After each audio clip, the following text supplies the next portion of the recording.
ఇవాళ జగన్మోహన్ రెడ్డి గారు తన కాన్స్టిట్యున్సీ పులివెందులకు వెళ్ళారు. ఆయన పులివెందుల ఎమ్మెల్యే కాబట్టి పులివెందులకు వెళ్ళటం జరిగింది. అక్కడ నందిపల్లి అనే గ్రామంలో నందీశ్వరాలయ విగ్రహ ప్రతిష్ట, కుంభాభిషేకం జరుగుతున్నాయి.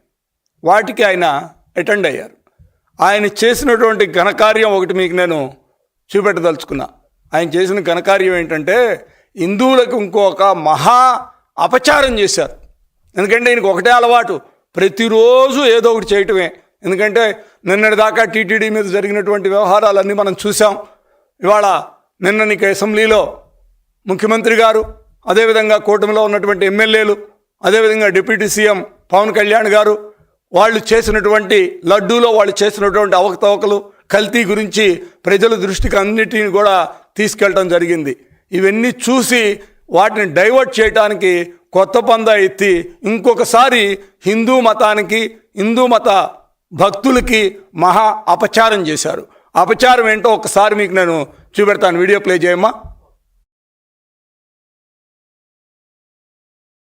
చూస్తున్నారు కదా, ఆయన చేతికి పూజారి గారు తీర్థం ఇచ్చారు. తీర్థాన్ని ఏం చేస్తామండి? మీరేం చేస్తారు? తీర్థం ఇస్తే దేవుడి తీర్థం, ఆ దేవుడిని భావిస్తూ దానిలో కళ్ళకద్దుకుని తీర్థాన్ని మనం స్వీకరిస్తాం. కానీ మహానుభావుడు మూర్ఖుడు ఏం చేశాడో ఒక్కసారి మీరు చూడండి. తీర్థాన్ని కింద పారబోసాడు. ఆ పైన ఈయనకంటే తెలివిగలది తీర్థాన్ని తీసుకొని ముక్కు దగ్గర పెట్టుకుని తల మీద పోసుకుంటుంది. అంటే నోట్లో పోసుకోరు, తీర్థం తీసుకోరు. వీళ్ళకి తీర్థంతో పని లేదు, దేవుళ్ళతో పని లేదు.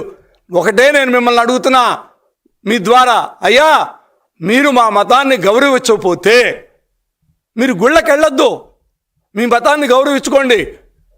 ఎవరినైనా ఈ దేశంలో, సెక్యులర్ దేశంలో నేను హిందూ మతంలో ఉన్నాను, నా మతాన్ని నేను గౌరవించుకుంటాను, అదేవిధంగా పరమతాలను కూడా నేను గౌరవిస్తా. ఎందుకంటే నన్ను చాలామంది పిలుస్తారు, చర్చిలకు వెళ్తాం క్రిస్మస్ రోజు, అదేవిధంగా వేరే ముస్లిం పండుగలకి మనం వెళ్తాం, మసీదులకు వెళ్తాం, వాళ్ళకి ఇది ఇస్తాం. ఏది చేసినా కానీ ఎంతో బాధ్యతగా భక్తితో చేస్తాం. ఈయనకి తన మతం మీద ప్రేమ ఉందో లేదో అది కూడా నాకు అనుమానమే. ఎందుకంటే ఈయన గారు నీకు తన మతాన్ని గౌరవిస్తే నిజంగా హిందూ మతంలో మారినట్టు 3 మునకలేసి ఆ స్వరూపానంద స్వామి గారి ఎలక్షన్ల ముందు నాటకం ఆడటం కోసం 3 మునకలేసి నువ్వు హిందువు అయిపోయావు అని చెప్పి పంపించడం జరిగింది. ఇదంతా ఏంటంటే ఏ మతాన్నైనా తన రాజకీయ అవసరాల కోసం వాడుకునేవాడు ఎవరైనా ఉన్నాడంటే వాడే జగన్మోహన్ రెడ్డి. ఆయనే జగన్మోహన్ రెడ్డి గారు. ఎందుకంటే ఆయనకి ఏ మతం మీద గౌరవం లేదు, తన మతం మీద గౌరవం లేదు, ఎదుటి మతాల మీద ప్రేమ లేదు. ఇవన్నీ కూడా నాటకాలు. వాళ్ళు చేసిన తప్పులన్నీ బయటకు వస్తున్నాయి, ఒక్కొక్కటి పాముల్లాగా వాళ్ళ మీద పడుతున్నాయి. ఈ పాములన్నీ తప్పించుకోవడానికి ఇంకొక మహాపాపాలు చేస్తారు. ఆయనకి అది అలవాటు అయిపోయింది. ఇదే గుళ్ళో ఇంకో తప్పు ఆయన చేశాడు. ఒకసారి ఆ వీడియో కూడా ప్లే చేయమ్మా. చూస్తున్నారా ఆ వీడియోలో? హవిస్సులండి. అదేంటి? యజ్ఞగుండం కనపడుతుంది కదా. యజ్ఞగుండంలో మనం ఆ మంత్రం చెప్పేటప్పుడు ఆయన ఇచ్చినటువంటి ఆ వీటిని హవిస్సులు అంటాం.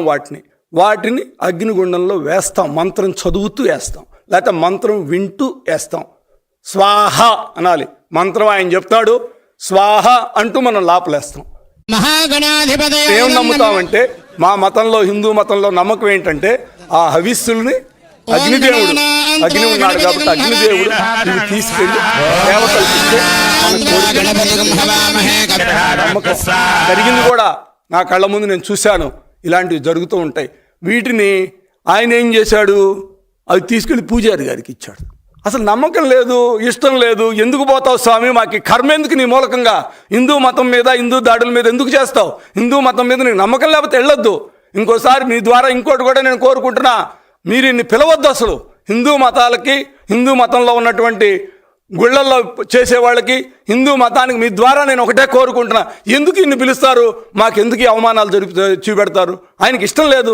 మన కళ్ళ ముందు ఆయన కనపడుతుంది. ఆయన భార్య ఏమో తీర్థం ఇస్తే తల మీద పోసుకుంటుంది, ఈయన తీర్థం కింద పోస్తాడు.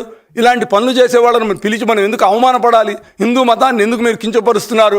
ఈ దేవాలయాల మీద వాళ్ళు చేసినటువంటి దాడుల సంగతి మీకు తెలుసు కదా. 1924లో ఎన్ని దాడులు అయినాయి? ఇవన్నీ కూడా ఒకసారి మీరు ఆలోచించండి. ఎందుకు ఈ విధంగా మనం చేయాలి? ఇవన్నీ మనం ఎందుకు చేయాలని మరొకసారి మీ ద్వారా నేను అడుగుతున్నా. ఇన్ని జరుగుతున్నా కూడా ఆయన ఇంకా కూడా అదే విధంగా మాట్లాడటం, ఈ విధంగా చేయటం ఎంతవరకు న్యాయం? ఆయన ఏంటంటే ఇక టీటీడీలో జరిగినటువంటి లడ్డు కల్తీ మీద మాట్లాడుతూ ఒక మాట అంటాడు. నేను కల్తీ చేయలేదని వాళ్ళు చెప్పరు. టీటీడీ చైర్మన్లు ఇద్దరు కూడా కల్తీ జరిగిందని చెప్పారు. ఇంకోటి ఏదో కలవలేదని చెప్తారు. దాని మీద ఎంక్వైరీ జరుగుతుంది. ఆ ఎంక్వైరీ జరిగిన తర్వాత కలిసిందా లేదా అనేది బయటకు వస్తుంది. దాంట్లో ప్రాథమిక విచారణలో కలిసిందని చెప్పారు. ఇవాల్టి దాకా కలవలేదన్న ఒక పేపర్లో ఉందా? 30 కలవలేదని మీరు ఏమైనా చూపెట్టగలుగుతారా? ఏమో బుకాయించి మాట్లాడతారు. ఎన్డీడీబీ రిపోర్ట్లో 36 పేజీలో క్లియర్ కట్గా దీంట్లో యానిమల్ ఫ్యాట్ ఉందని చెప్పారు. యానిమల్ ఫ్యాట్ ఉందని చెప్పారు క్లియర్ కట్. లేదు మేము చూడలేదు. నీకు ఏ కాగితంలో కావాలో మేము చూపెడతాను రా, ధైర్యం ఉంటే వచ్చి నిలబడు, మాట్లాడు, డిస్కషన్కి రండి. అసెంబ్లీలోనే జరిగింది. నిన్న మాట్లాడారు ముఖ్యమంత్రి గారు, గంట సేపు దీని మీద వివరణ ఇచ్చారు. మీరు చేసిన తప్పులన్నింటినీ కూడా మొత్తం చేసి చూపెట్టారు. దాని మీద డిస్కషన్ రండి. మీరు రాకపోతే మీ 11 మంది మీతో పాటు ఉన్న 10 మంది ఎమ్మెల్యేలని పంపించండి, మాట్లాడించండి. దమ్ముంటే రండి. మీరు తప్పు చేశామని ఒప్పుకోండి, ప్రాయశ్చిత్తాలు చేసుకోండి, అడగండి. అయ్యా తప్పు అయిపోయింది, నాకు తెలుసో తెలియకో నేను తప్పు చేశాను, ఇక ముందు ఇలాంటివి జరగకుండా చూద్దాం, ఏ విధంగా దీన్ని కాపాడాలని మీరు మాట్లాడండి. అది మానేసి ఎదురుదాడి చేస్తారు. వీటిని తప్పించుకోవడానికి ఇంకొక మహాపాపాలు చేస్తున్నారు.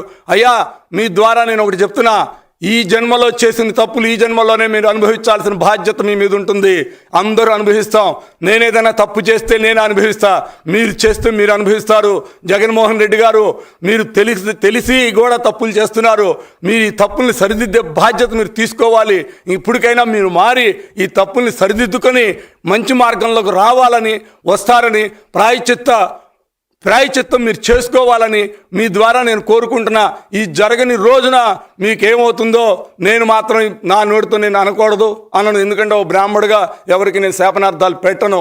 కానీ దేవుడు మాత్రం చూస్తూ ఊడుకోడు. జగన్మోహన్ రెడ్డి గారు మీ తప్పులన్నీ లెక్కేస్తున్నాడు. శిశుపాలుడు తప్పులు లెక్క మీకు కూడా లెక్కేశారు. ఈ చివరికి వచ్చింది శిశుపాలుడు తప్పులతో పాటు మీకు కూడా చివరి అంకెకి వచ్చేసింది.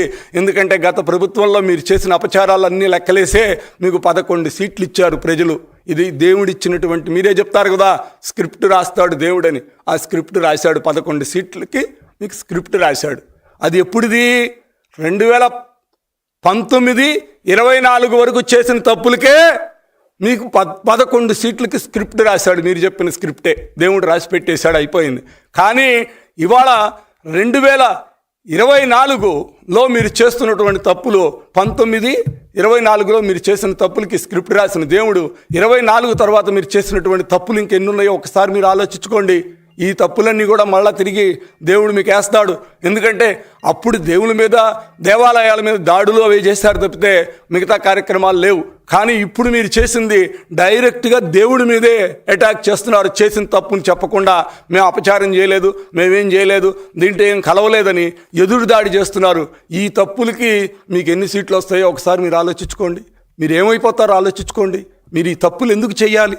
తప్పు ఒప్పుకోండి, ప్రజలకు చెప్పండి, మేము తప్పు చేశాం, ఈ తప్పుని సరిదిద్దుకోవాలి, ఏదో విధంగా ప్రభుత్వం చేస్తుంది, మేము సహకరిస్తాం, ప్రాయశ్చిత్తం చేసుకుంటామని ఇప్పటికైనా చెప్తే, ఇవాళకైనా మీరు ఆలోచించి చెప్తే దేవుడు మీకు ఒక మంచి మార్గాన్ని చూపెడతాడు. లేకపోతే ఈ 11 పక్క 1 లేకపోతే 0 మిగులుస్తాడు తప్పితే మీకు ఆల్రెడీ దేవుడు స్క్రిప్ట్ రాశాడు 2029కి. మీరు చేసిన ఈ తప్పులన్నీ కూడా చూస్తున్నాడు. అయ్యా ఇప్పటికైనా మీరు మారండి, మీరు ఆలోచించండి. హిందూ మతాన్ని కూడా ఒకసారి, హిందూ మత పెద్దల్ని కూడా నేను కోరుతున్నా, మఠాధిపతులు పీఠాధిపతులను కూడా నేను కోరుతున్నా, అయ్యా మీరు కూడా ముందుకు రండి. ఈ హిందూ మతం నుంచి మనం బహిష్కరించే సమయం ఆసన్నమైందని మరొకసారి మీ ద్వారా నేను తెలియజేసుకుంటున్నాను.